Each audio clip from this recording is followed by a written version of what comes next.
started singing when I was 8 years old. I really wanted to be an actress, so I started taking acting lessons, but I found out that the only way I could be a part of the musicals was take a voice lesson too. And I remember at first I was really scared, just because I was like, do I have to really sing for somebody? But I did it, and then I ended up falling in love with singing, and eventually I kind of quit acting. And I spent more time just singing a lot, and I knew that I had to do music, and I used to like beg my parents just to please like help me record. I want to help me find a place where I can record my music. I want to be able to share my songs with people. And they kind of took a while for them to catch on that I was really serious, that this is what I wanted to do. But eventually I convinced them, and my junior year of high school, I had a few of my songs recorded, and we took a trip to Nashville, and we set some goals about some people that I wanted to meet, and I got to meet with, that was my first trip, and I got a lot of positive feedback, and it really was encouraging. And so that's how I got started with my music. I think sometimes it's hard for a young person just to, when they are so passionate about something and they want to break out of the norms of culture. You know, I think it's hard sometimes just at school. It's kind of funny. I remember I was in 8th grade and I had just started learning guitar, and I was so passionate. It was like I was so passionate about music, but I didn't have the skills yet to like be legit and not. But because I just had started learning guitar, so I wasn't good. And I remember it was like 2 a.m. I just have this distinct memory, and I was playing electric guitar, and I had it like cranked up really loud, and I was just like playing one chord like Nero, Nero, Nero, like really loud, like over and over again at like 2 a.m. And so I think it kind of annoyed my friends. You know, they were kind of like, okay, like seriously, like you. So I think that was kind of, I was a little too passionate maybe, like it was a little, I turned them some away, but then I started writing music, and of course they loved me, and my friends were all so supportive throughout high school, the beginnings of high school, and I started writing. Like sometimes we'd all sit together and they would want to write a song with me, and we would sit and we'd all write a song together just because they were so excited for me.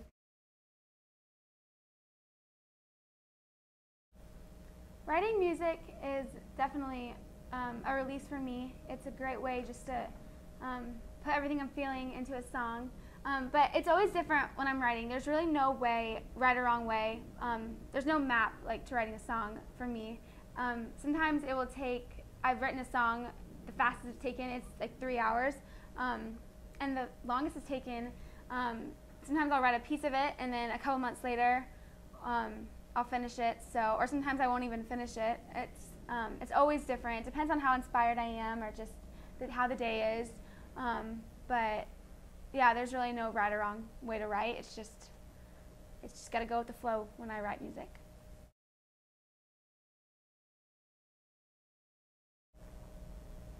My junior year of high school, I went to Nashville for the first time, and I got to meet some people. I set some goals of some people I would like to meet with, and I got a really good response.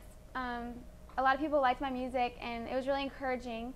And I've continued to go back since then, and just further networking and meeting people. It was really cool. Recently, I've written with Nathan Chapman, who is awesome. He's won a Grammy.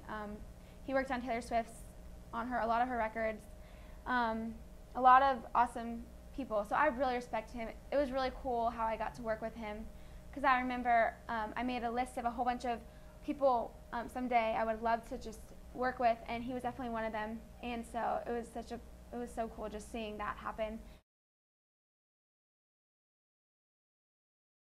So a few months ago, I was in Nashville, and I was just co-writing with some people up there and working on some music, and I get a phone call from, I'm good friends with the A&R from Atlantic Records here in Orlando, and he calls me and told me that he gave my name out to this new reality music TV show called The Next, and that they might be calling me. And then later that day, they called me and they told me they wanted me to be on the show.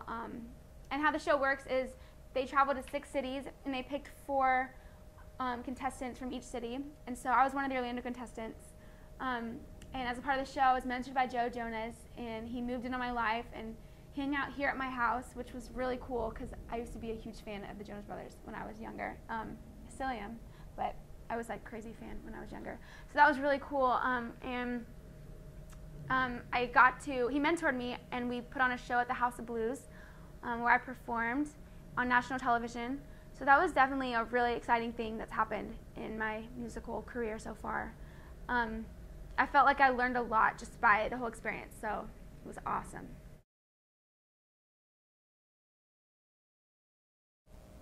So while I was working on the next, and I was working with Joe, one night we went out to dinner, and while we were at dinner, we were eating, and he told me to stand up on the table and just start singing. And so I did it, and it was awesome because that's something you do every day. So that was really fun.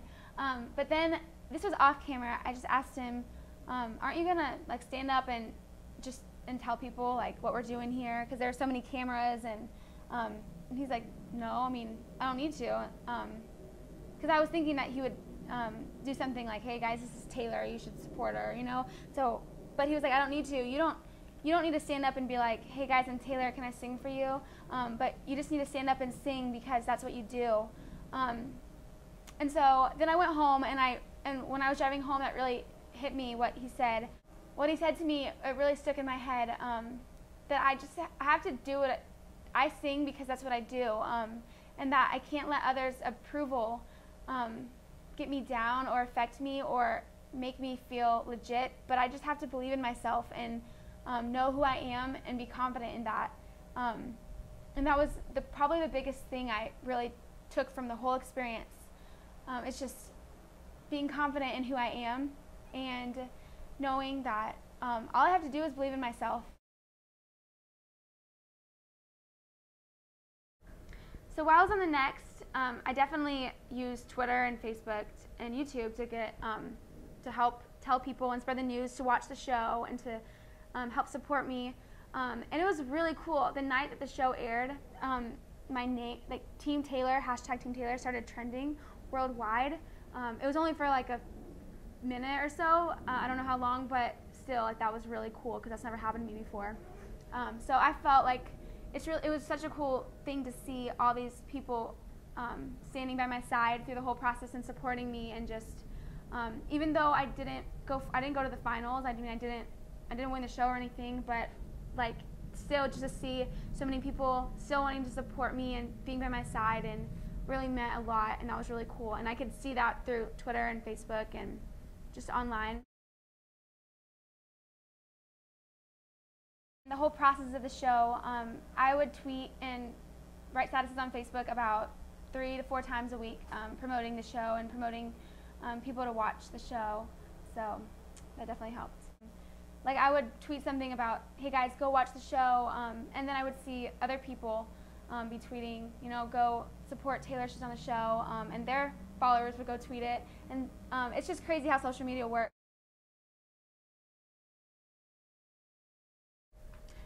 This year I started putting out videos on YouTube. I mean, that's really important because YouTube is the #1 music search engine in the entire world and #2 search engine in general. So I started putting out covers, and I put a mashup of Carly Rae Jepsen's "Call Me Maybe" and "Payphone" by Maroon 5, and it has like 500,000 views now.